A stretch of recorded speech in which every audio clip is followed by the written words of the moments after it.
하나님의 말씀은 마가복음 9장 1절을 제가 한번 읽고 다시 한번 같이 읽겠습니다. 또 저희에게 이르시되 내가 진실로 너희에게 이르노니 여기 섰는 사람 중에 죽기 전에 하나님의 나라가 권능으로 임하는 것을 볼 자들도 있느니라 하시니라. 또 저희에게 이르시되 내가 진실로 너희에게 이르노니 여기 섰는 사람 중에 죽기 전에 하나님의 나라가 권능으로 임하는 것을 볼 자들도 있느니라 하시니라. 아멘. 올해 성령 강림 주일입니다. 성령 강림절은 기독교의 매우 중요한 절기 중에 하나이지요. 우리가 이 성령 강림절을 꼭 기억해야 되기 때문에 교회는 절기로 지키는 겁니다. 교회의 모든 의식, 성찬과 침례뿐만 아니라 절기는 그냥 지나가는 행사, 그저 그런 행사가 아니라 마치 우리 신앙생활의 기둥 같습니다. 기둥이 튼튼할 때 집이 무너지지 않고 견고히 서지요. 영적 생활은 이런 절기를 통해서 하나님이 우리를 기억하시게 하고 우리로 굳게 서 있길 바라시는 그 메시지를 붙드는 겁니다. 성령 강림절이 뭘까요? 성령께서 마침내 이 세상에 믿는 자에게 임하신 것을 기념하는 절기입니다. 성령이 임하심에 대해서 우리는 많은 설교를 들었지만 그러나 오늘은 조금 더 집중해서 또 명확하게 이 말씀을 받았으면 좋겠다고 생각합니다. 우리 기독교의 모든 신앙은 예수님의 공생애를 바탕으로 합니다. 주님의 생애가 그분의 말씀이 그분의 행하신 모든 일이 우리에게 믿음이 되고 거기서 우리는 모든 죄에서 사함받고 그를 믿기만 하면 저 하나님 나라에 들어갈 수 있는 놀라운 구원을 받습니다. 그래서 우리가 예수님의 생애를 주목하는 것, 그 마음으로 우리는 성경을 주목해서 보게 되죠. 온갖 복잡한 가르침이 있고 세상에 어수선한 환경이 있고 우리 마음에 풍랑이 일지라도 그런 것이 오늘 성경에서 말씀하시는 하나님의 놀라운 말씀, 그분의 생애를 뒤덮지 않도록 그것을 가리우지 않도록 우리는 헤쳐나가고 내어버리고 그것을 굳게 붙들 필요가 있습니다.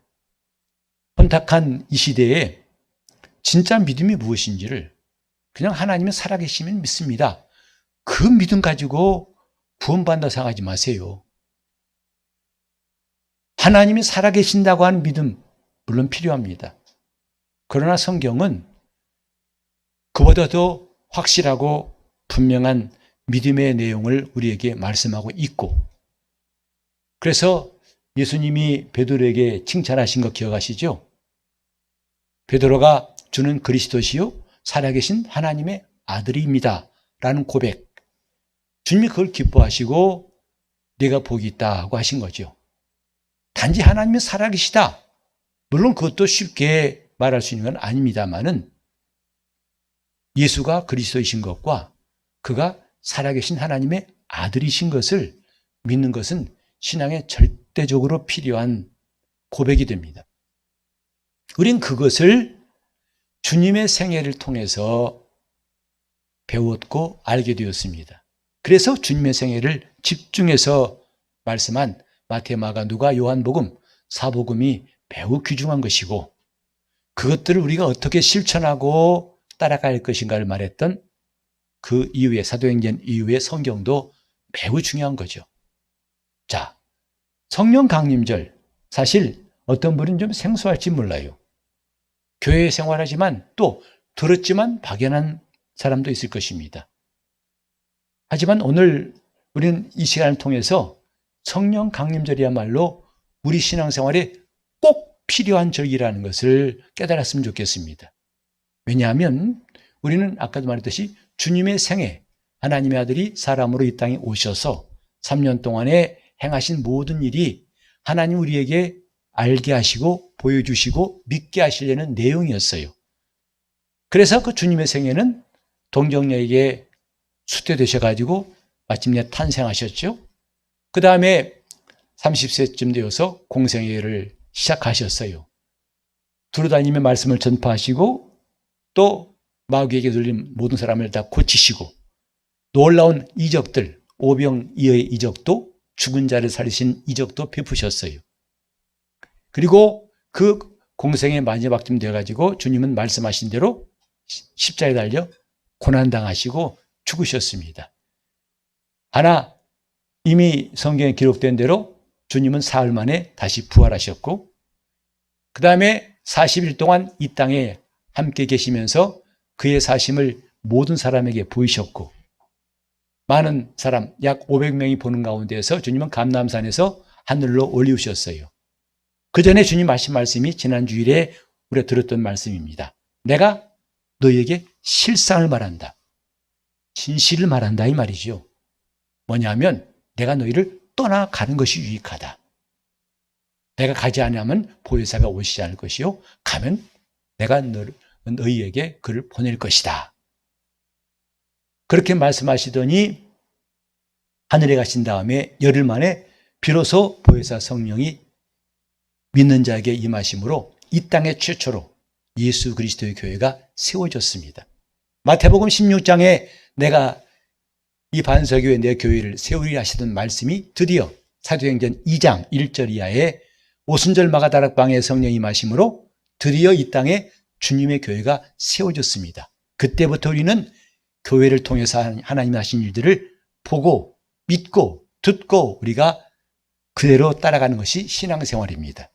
자, 주님의 생애, 좀 간단히 말하면 그분의 탄생과 그분의 십자가의 고난과 부활과 그 다음에 승천과 성령 강림, 이 5가지로 요약할 수가 있지요.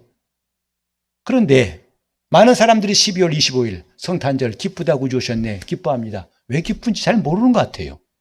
진짜 기쁩니까? 그럼 다음날도 기뻐할 텐데 다음날은 안 기뻐요. 예배 때마다 기쁘다 하고 끝나는 거죠. 왜 성탄절에서 머무는가? 우리는 그 성탄절이 왜 기쁜지를 그 다음을 보면 알 수 있어요.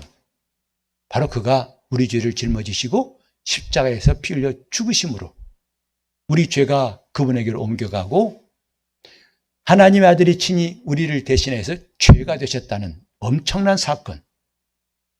그리고 그가 사흘 만에 부활하셨어요. 부활하심으로 예수님께서 믿는 우리에게 의가 되셨다는 사실이 또 놀라운 하나님의 소식이었죠. 그러니까 십자가 너무나 중요한 사건이에요.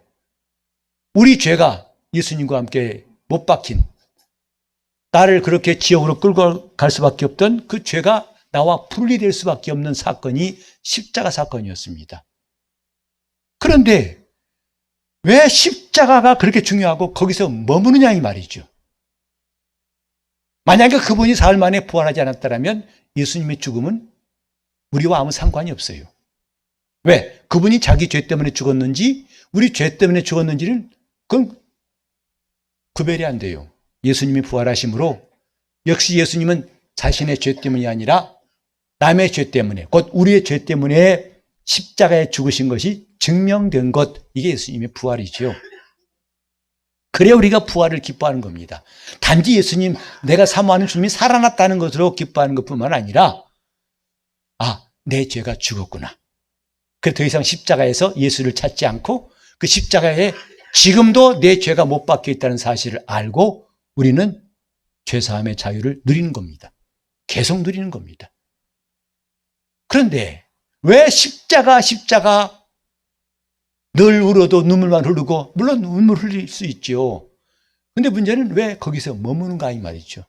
주님은 거기 계시지 않고 살아나셔서 또 이 땅에 계시다가 하늘로 올라가셨어요.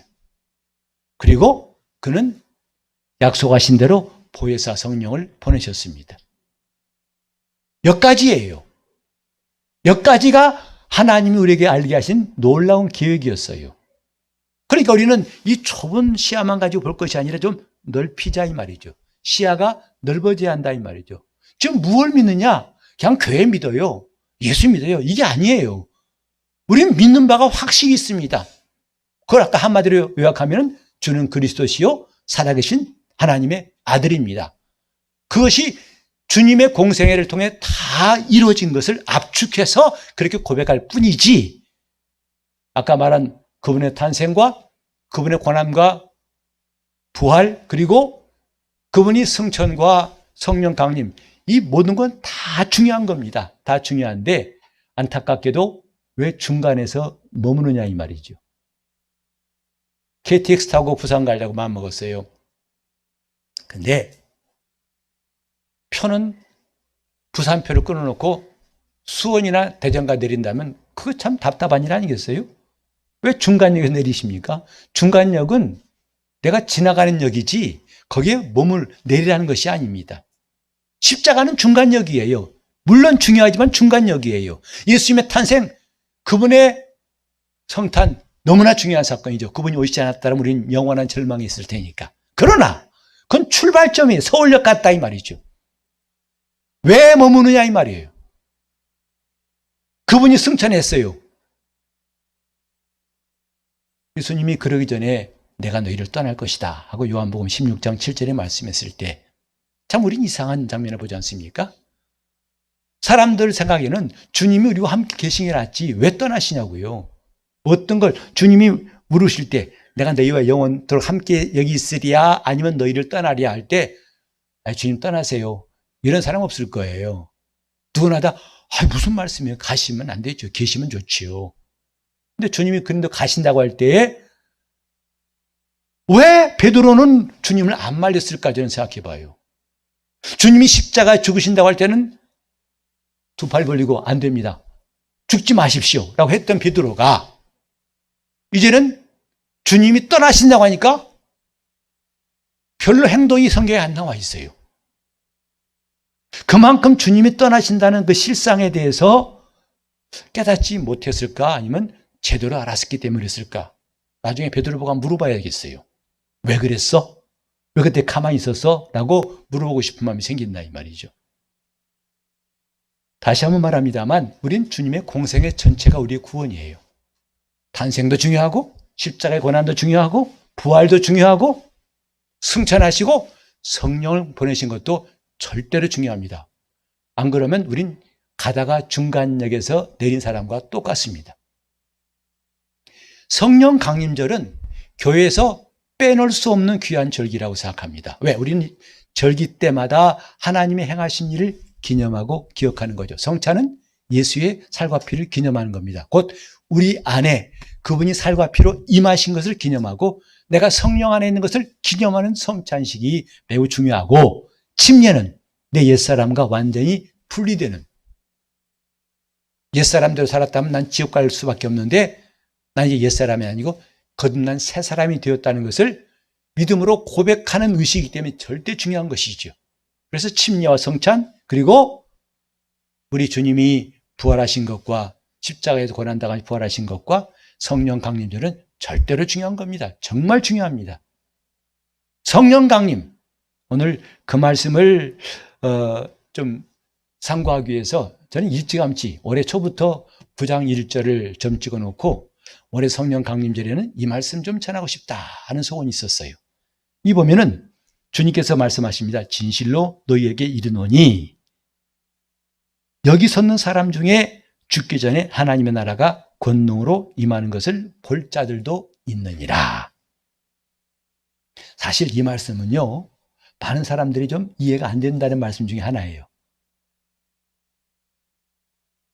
왜 그러냐면 하나님 나라가 권능으로 임하는 것을 그들은 곧 뭘로 생각하냐면 주님이 재림하실 때를 딱 정해놓고 생각하고 있다 보니까 이 말씀이 좀 이해가 안 가는 거죠.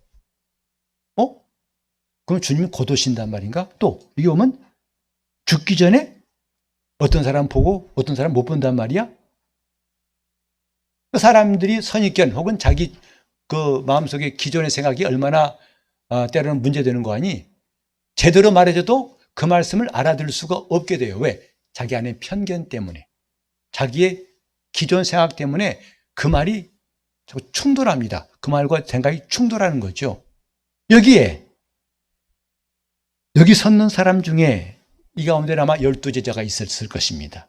그런데 말씀하시기를 그들이 죽기 전에 하나님의 나라가 권능으로 임하는 것을 볼 자들도 있느니라. 볼 자도 있으니까 못 볼 자도 있다는 말씀이죠. 12제자 가운데서 가룟 유다는 예수님이 십자가에 못 박히시기 전에, 부활하시기 전에 이미 스스로 자결했어요. 그러니 그는 이 말씀에 해당 사항이 없다 이 말이죠. 여기에 하나님 나라가 권능으로 임한다는 것은 오순절 성령 강림을 말하는 겁니다. 이 다음에 죽은 다음에 가는 하나님 나라라고만 생각했던 사람한테는 이 말씀이 이해가 안 될 거예요. 왜 앞뒤가 성경은 안 맞지? 아니, 네 생각이 틀렸어 라고 스스로 깨달아야 할 텐데 자기 생각은 맞고 성경은 아니라는 거죠. 그러니까 안 풀리는 거예요. 하나님의 나라가 권능으로 임한다. 이렇게 듣고 자기 생각은 주님이 재림 때. 왜 그렇게 말해? 여러분 그런 거 있잖아요. 뭐 A라 쓰고 B라 읽는다. 참 이상한 사람들이에요. A라 썼으면 A라고 읽으세요. 사랑이라고 쓰고 아무개라 읽는다. 너무 말은 멋있는 말인데 때로는 좀 그렇게 성경도 봤다가는 안 됩니다. 하나님 나라가 권능으로 임한다는 말씀은 이 다음에 재림 때를 말하는 게 아니에요. 12제자 가운데 11명은 그 나라가 권능으로 임하는 것을 보았어요. 언제? 오순절날. 어디서? 마가다락방에서. 우리는 하나님 나라 그러면 저도 처음에 그렇게 생각했어요. 예수 처음 믿을 때 하나님 나라는 저 하나님 나라 저기 어디 금세 말고 내세, 그리고 이 땅 말고 저 멀리 우주 건너편에 있는 그 나라, 그것만 생각했다 이 말이죠. 이것이 얼마나 큰 오해인가를 많은 세월이 지난 다음부터 깨달았습니다. 왜냐하면 예수님께서 공생애를 시작하기 전에 먼저 그 앞길을 열어놓은 사람이 침례 요한이죠. 침례 요한이 말하기를 회개하라, 천국이 가까이 왔다. 곧 하나님 나라가 임박했다라고 선포했고, 예수님도 공생애 시작하실 때 선포하신 말씀이 똑같이 회개하라, 천국이 가까이 왔느니라. 하나님 나라가 이제 진격해 왔고 임박했다라고 하셨는데, 주님은 공생애 중에 이렇게 말씀하셨어요. 왜냐하면 누가복음 17장 20절 21절 많이 읽었지만 한 번 더 읽어보자면 뭐냐면, 바리새인들이 하나님 나라가 어느 때 임하니까 묻건을 예수께서 대답하여 가라사대 하나님의 나라는 볼 수 있게 임하는 것이 아니요, 또 여기 있다 저기 있다고도 못하리니 하나님의 나라는 너희 안에 있느니라. 바리새인들도 그 나라가 궁금했어요. 언제? 시기를 물어봤어요. 많은 사람들, 오늘 21세기의 많은 그리스도인들도 언제? 나중에 죽은 다음에. 근데 주님 말씀 뭐냐면 그 나라가 너희 안에 있느니라. 또 여기 있다 저기 있다 하지 못할 것이고 바로 너희 안에 있다. 여러분, 내 안에 하나님 나라 있다고 믿으십니까? 안타깝게도 많은 사람들이 아멘이 안 나와요. 이 안에는 고사하고 저 멀리 있어요. 저 멀리 배는 나의 시온성, 아득한 나의 갈 길 다 가도록. 지금은 그러니 지쳐요. 피곤해. 왜? 너무 길이 멀어. 험해. 근데도 가야 돼. 질질 끌고 가야 돼. 왜? 안 가면 안 되니까. 그런 신앙생활이 우울하고 늘 찌그러져 있어요. 하나님 나라를 주님은 너희 안에 있다 라고 말씀하셨어요. 그러니 그 말씀이 액면 그대로 받아들이지 않으니까 그렇다 치고 하고 넘어가는 거죠. 있다 치고. 여러분, 지금 하나님 나라 내 안에 있다고 믿는 사람이 과연 얼마쯤 될까? 예수 믿는다면서도 하나님 나라 내 안에 있다? 믿어져야 할 텐데 안 믿어져요. 왜? 그만큼 서로 지금 마음이 빗나가 있어요. 마음이 같질 않아요. 아모스 3장 3절의 말씀 있잖아요. 동행하려면 뜻이 같아야 동행한다고 그랬어요. 같이 걸어가려면 뜻이 맞아야 되는데 안 맞으면 어떻게 되죠? 나 안 갈래 하고 그만 주저앉으면 같이 할 수 없어요. 우리는 주님과 뜻이 맞지 않으니까 주님은 말씀하셔서도 난 믿지 않아요. A라 쓰고 B라 읽어요. 주님은 말씀하셨다고 하고 나는 안 믿어요. 그게 지금 어그러진 신앙생활의 모습 아닙니까? 여기 보면은 주님께서 말씀하셨어요. 너희 안에 있느니라. 그 나라가 가까이 왔다고 말씀하시더니 드디어 그 나라가 너희 안에 있느니라. 오늘 여러분 주보에 나온 말씀처럼 내가 하나님의 성령을 힘입어 귀신을 내어 쫓는 것이면 하나님 나라가 이미 너희 안에 있다고 했어요. 귀신은 쫓지만 하나님 나라가 내 안에 있다는 것을 느끼는 사람이 별로 없어요. 저도 수많은 귀신 쫓아봤지만 귀신을 쫓기 위해서 나온 사람도 마찬가지고 그 속에 하나님 나라가 있다고 믿지를 않아요. 이렇게 어그러진 신앙생활, 말씀과 비떨어진 신앙생활이 과연 형통할 리가 없고 기쁠 리가 없고 좋을 리가 없죠. 하지만 마지못해 합니다. 왜? 안 하면 안 될 것 같으니까. 사람은 두 발로 걸어야 돼요. 그렇죠? 두 발로 걸어야 편안합니다. 한 발을 들고 한 발만 걸어보셨으면 얼마나 힘들고 얼마 가지 못해서 주저앉습니다. 비틀린 신앙생활도 마찬가지예요. 얼마 동안 할 수 있어요. 얼마 동안 기뻐하고 얼마 동안 기도할 수 있어요. 그러나 곧 주저앉고 맙니다. 그리고 그만큼 참았다는 것에 대해서 스스로 괜히 가치를 부여해요. 그렇게 힘들지만 난 참았었어. 비록 지금은 안 믿지만 그 당시에는 꽤 참고 믿었던 거야. 그건 별 의미가 없어요. 우리는 잘 보세요. 하나님 말씀과 내 생각이 일치하는 게 얼마나 중요한가. 그래야 믿음 생활을 제대로 할 수 있어요. 내 말씀과 내 생각은 늘 따로 논다면 그 신앙생활은 온전할 리가 없죠. 주의 말씀이 내게 이루어지이다. 왜? 그 말씀과 내 생각이 일치되기 위해서라는 거 아니겠습니까? 지금 성령 강림에 대해서 우리가 이해할 게 뭐냐면 하나님 나라를 더 이상 시간과 공간으로 제한하지 말자는 거죠. 즉 하나님 나라는 지금은 아니고 앞으로 이렇게 제한하지 말라는 거예요. 주님의 말씀에 의하면 그 나라는 지금부터 누릴 수 있다는 거 아니겠어요? 하나님 나라를 이 땅에 있을 때부터 누리라고 하나님 나라는 너희 안에 있느니라 하신 거예요. 그 나라를 경험하라는 거 아니겠어요? 근데 주님 그 말씀은 감사한데 제가 너무 감당할 수 없고요. 딱 접어놓습니다. 그리고 나중에 주님 죽은 다음에 뵐게요. 그러니 얼마나 답답하냐 이 말이죠. 하나님 나라를 시간과 공간에 제한하지 마세요. 그 나라는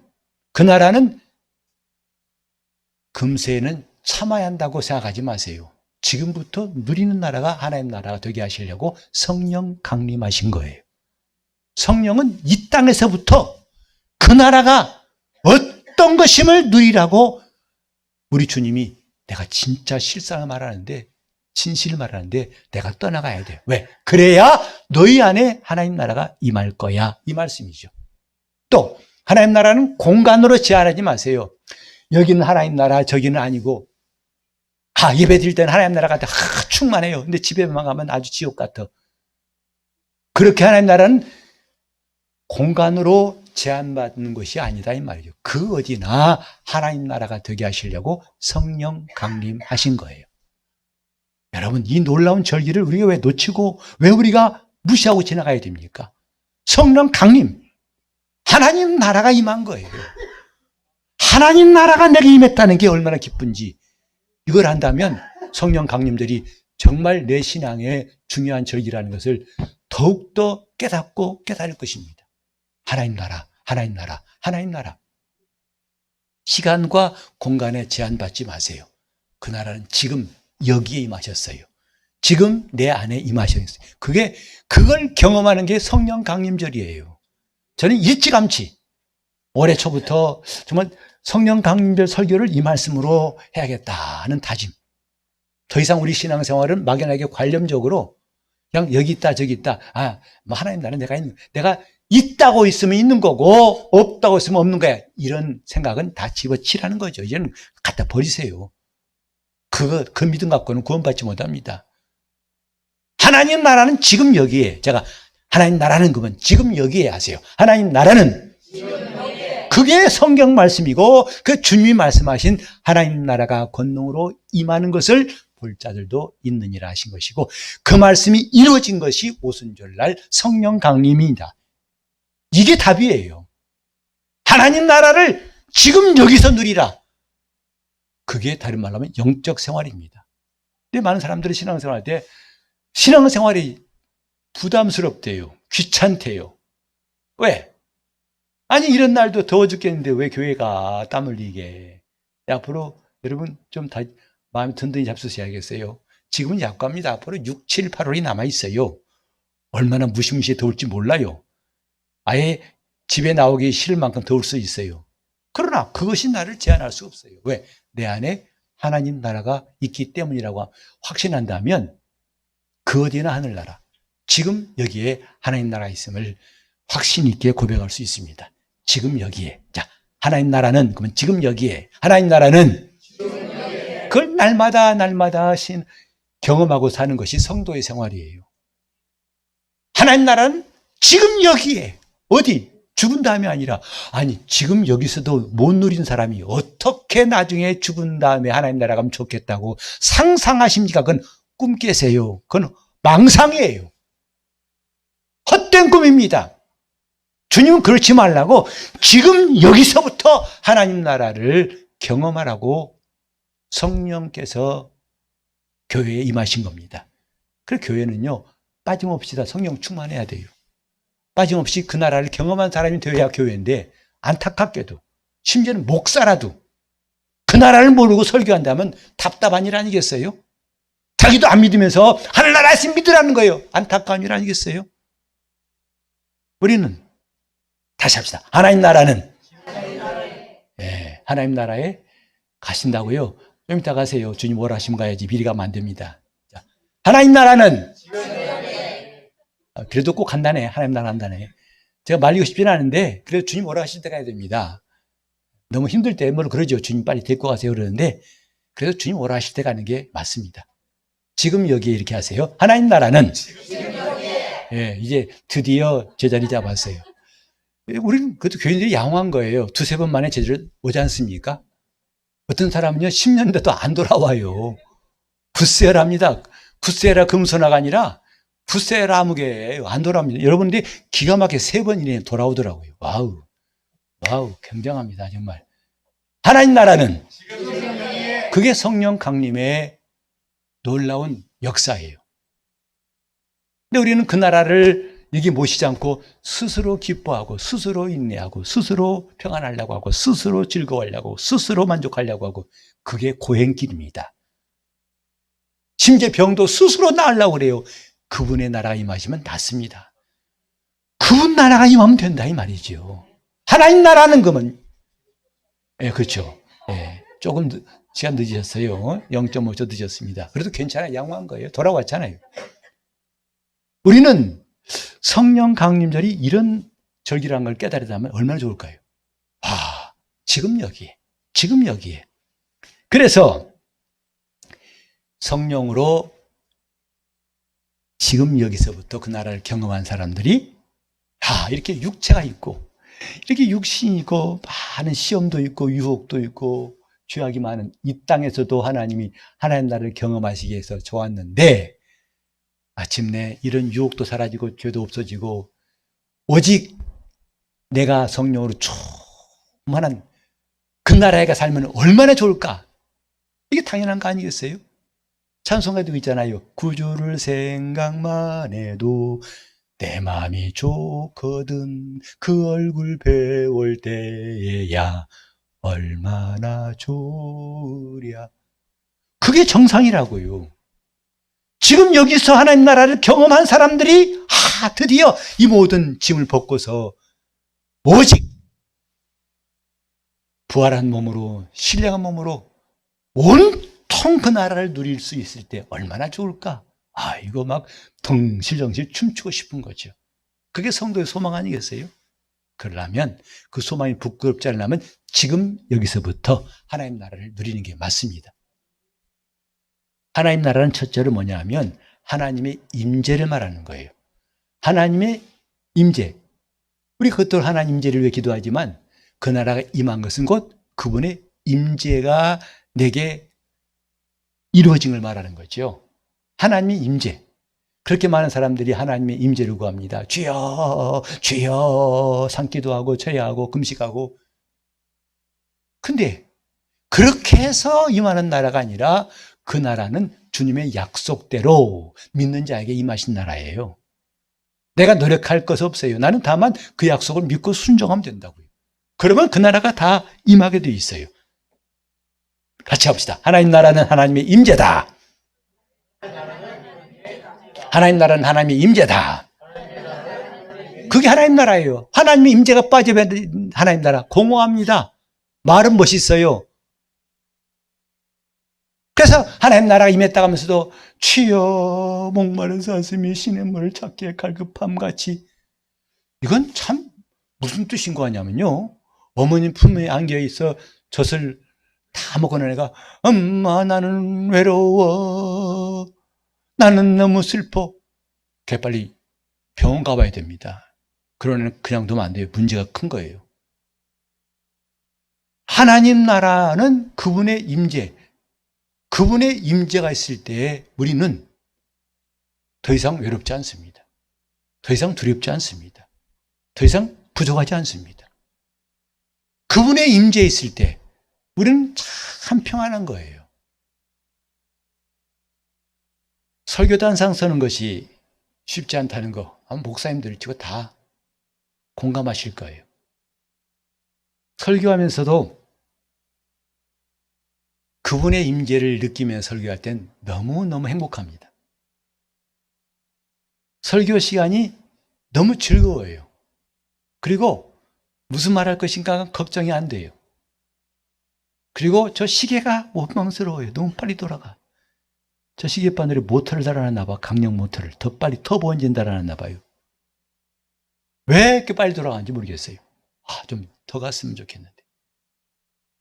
근데 하나님의 임재가 없을 때 강단에 서면요, 정말 이 강단이 너무나 힘들어요. 괴로워서 죽겠어요. 정말 죽었으면 좋겠어요. 설교는 뜻대로 안 돼요. 왜? 한마디 해놓고 또 끊겨요. 미안합니다. 좀 지저분한 이야기해서. 여러분, 우리 어렸을 때는 기생충이 많았어요. 배에도 기생충이 많아가지고 회충약도 학교에서 정기적으로 먹여서 나중에 담임선생님 검사합니다. 몇 마리 나왔니? 이렇게. 그때 회충, 그다음에 촌충이라고 들어보셔서 촌충이라고요. 그러면 뚝뚝 끊어지는 게 끊어지는 기생충이에요. 그래서 안 끊어지게 잘 나갈 텐데 마치 촌충 마냥 말씀 한마디 해놓고 딱 끊겨요. 캄캄합니다. 주여, 그 다음에 무슨 말 한마디 해놓고 또 끊겨요. 정말 쥐어 짜는 것 같아요. 주여 정말 너무나 힘들어요. 주여. 근데 이 설교를 또 다음 주에 또 해야 하는데 얼마나 힘듭니까? 근데 주님의 임재가 있으니까요, 너무 좋은 거예요. 마치 물이 흐르는 것처럼 줄줄줄줄줄줄줄 계속 말할 수 있는 것 같아서 너무 좋아요. 영적 생활은 주님의 임재라는 겁니다. 곧 하나님 나라에서 하는 게 영적 생활이에요. 이 세상에서 고생하면서 영적 생활하는 게 아니라 하나님 나라에서 영적 생활하는 것이 그 정상입니다. 항상 기뻐하라. 하나님 나라에서는 가능합니다. 쉬지 말고 기도하라. 가능합니다. 범사에 감사하라. 하나님 나라에서는 조금도 이의가 없어요. 그런데 예수 그리스도 밖에 살라니까 다 하나하나 걸리는 거죠. 안 되는 거죠. 힘든 거죠. 괴로운 거죠. 하나님의 임재가 곧 하나님 나라예요. 오늘 우리는 하나님의 임재를 사모한다면 성령으로 그 나라가 내 안에 충만하기를 기도하기 바랍니다. 성령으로 하나님의 나라를 사모하라는 거죠. 하나님 나라를 사모하라 이 말이죠. 그 나라를 잠깐 구경 갔다 오지 말고 그 나라에 거하라는 거예요. 잠깐 3박 4일 동안 갔다 오지 말고 그 나라에 아예 거하라는 거예요. 두 번째로 하나님 나라는 하나님의 통치를 말합니다. 하나님이 나를 다스리시는 것을 말한다 이 말이죠. 하나님 나라가 뭐냐? 그냥 기분 좋은 느낌, 좋아, 이거야.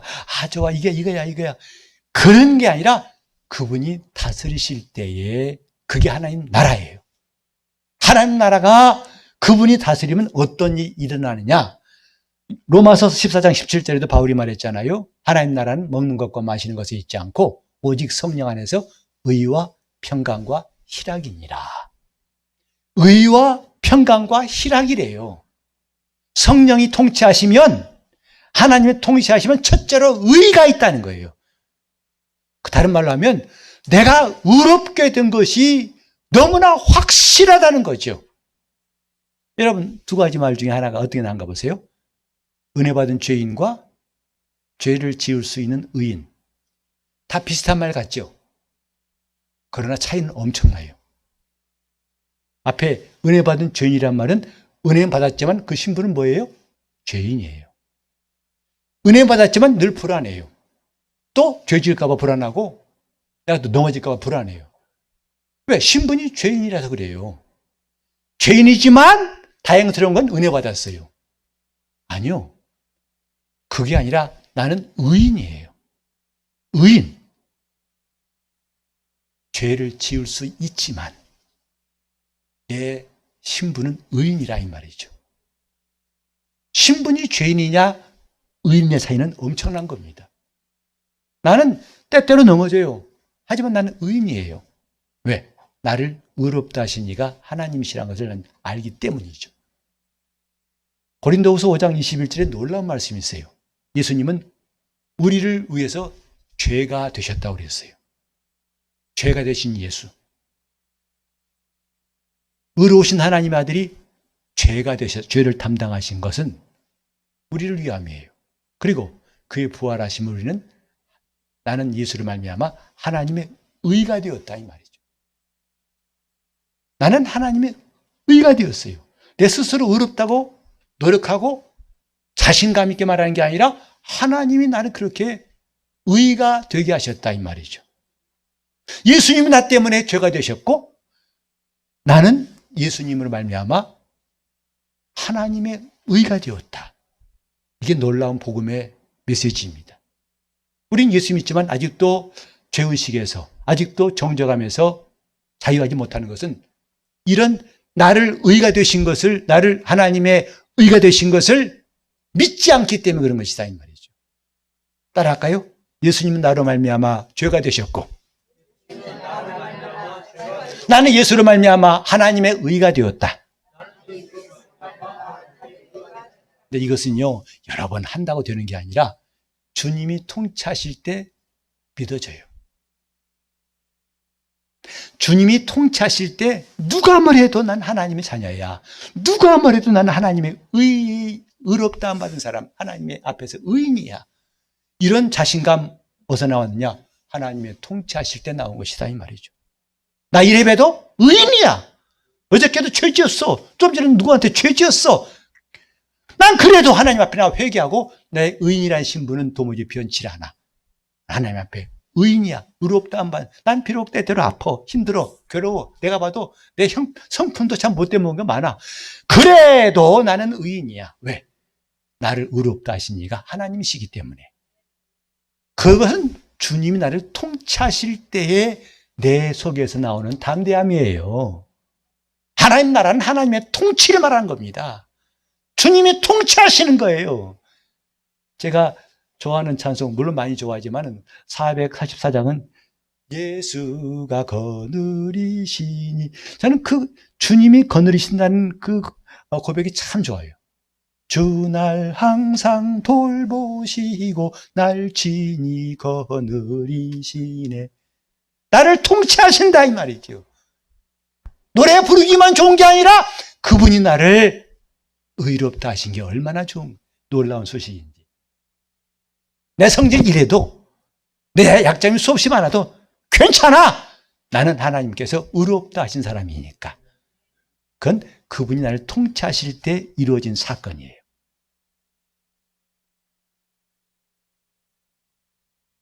제가 살아오면서 몇 사람한테 그랬어요. 목사님이시죠? 라고 들어봤어요. 몇 사람만. 수없이 많은 사람 만났지만은 제가 안 밝혔는데도 목사인 것 같다고 한 사람은 불과 몇 사람밖에 없었어요. 나머지는 목사 같지 않대요. 딱 목사 딱 본 순간부터 오나 목사님이시라고 그런 것이 없을지라도 저는 괜찮아요. 하나님께로부터 의롭다함 받은 사람이기 때문에 감사할 뿐이에요. 또 그분이 통치하시면 평안이 있어요. 세상의 평안은 뭐냐 하면 아무 일도 없는 게 평안이에요. 그죠? 근심 걱정 없는 거 아무 일이 안 생겨요. 갑자기 사장님 큰일 났어요. 지금 빚쟁이들이 와가지고 순간에 그러면 예배드리다가도 목사님 미안합니다. 다녀옵시다. 평안이 날아가 버려요. 주날 항상 돌보시겠다. 띠릭 전화 받더니 아무 일이 없는 게 세상의 평안이에요. 힘든 일이 없는 게 평안이에요. 풍파가 없는 게 평안이에요. 그러나 주님 말씀하셨죠? 내가 주는 평안은 세상 주는 평안과 같지 않다. 주님의 평안은 그와 관계없는 평안이에요. 평안하자고 애써서 얻는 평안이 아니고 그렇게 하지 않아도 그분이 다스리니까 평안해요. 두렵질 않습니다. 평안이란 말은 두려움이 없다는 뜻이에요. 심지어 암에 걸려도 두렵질 않아요. 왜? 그 암에 걸렸으면 그 다음에는 주님이 하실 일이 남아있으니 나는 그분께 맡기면 된다 이 말이죠. 그게 나랑 무슨 상관이야. 그게 나이가 갑자기 절망하고 신앙이 떨어지고 할 이유가 없다 이 말이죠. 그렇다면 그건 그렇다 하자. 그러나 그건 그거고 그것 때문에 내 생각이 불안하고 내 감정이 힘들 필요 없어. 나는 예수 안에 있으니까. 나는 주위에 평안이 있으니까. 주님이 다스릴 때 평안이 있어요. 저도 종종 그랬어요. 거울 앞에 서면서 목사처럼 보이고 싶어가지고. 뭐가 그럽디다. 제가 염색하기 전에 한동안 염색 안 했어요. 염색하라고 하기도 하고 누군. 그래서 어떤 사람이 그래요. 목사님 염색하지 마세요. 왜요? 인자해 보이셔서요. 제가 그 말에 넘어가가지고 한동안 안 했잖아요. 인자해 보이려고.